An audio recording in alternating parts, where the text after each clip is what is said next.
Hey, what is going on, everyone? So I just got in my adjustable fender roller, and it is a Mishimoto. So there are two somewhat popular versions out there that I see a lot. It's the like $30 or $40 Amazon version, like a Chinese version of it, of the I think it's Eastwood. And this one is kind of in the middle, so this is like $60-ish. So I just wanted to open it up and see how it compares, if this has the full welds like the Eastwood or if it has the Chinese version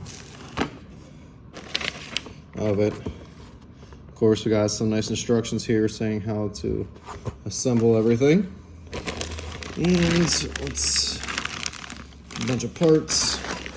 Now, like I said, what I'm really intrigued to see is how the welds are, because that seemed to be a pretty good differentiator, as well as how thick the pieces are. So, the pack is pretty good. And I was thinking, Mishimoto is putting their name on this, so you would think that they would do a good job at making sure that they're putting their name on a product that's actually nice and solid.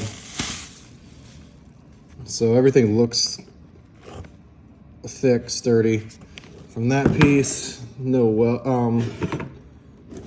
has welds on it, but none of like nuts. Let's see if this has.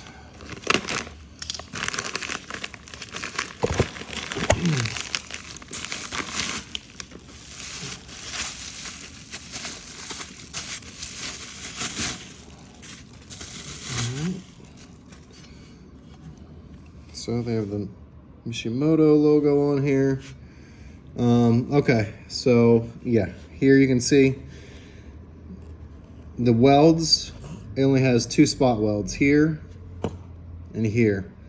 So I would assume that this is going to be just very, very close to the Chinese version. I'm surprised that Mishimoto put their name on something like this. Being that Eastwood out there is kind of the golden standard for fender rollers, but Eastwood actually has welds that go all the way around these nuts usually. Let's see how everything else looks.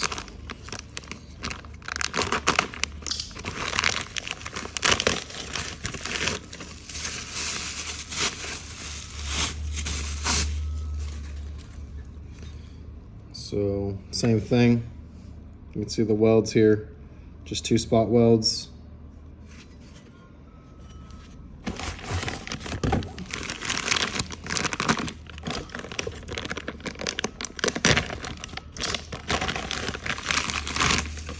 And the wheel.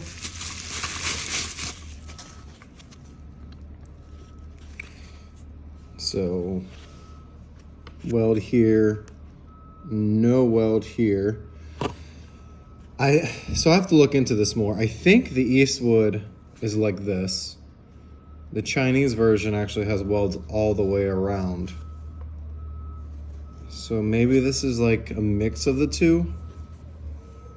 I'm not 100% certain, because like this has welds all the way around here. And the welds here. I mean, no welds on the front and the back of the very short pieces, but it's not too big of a deal. But I'm gonna go ahead and give this a test, put everything together, and see how well it does, if it gives me any trouble, and go from there. So stay tuned, and I'll get you all a video. Not a video, but maybe a video. But at least I'll give you all some pictures of how everything turns out after we get these fenders rolled, because we need to stretch it about 2 inches to prevent some of the wheel rub, so I can actually put my front fenders back on. All right, so stay tuned, guys, and we'll get right back to you.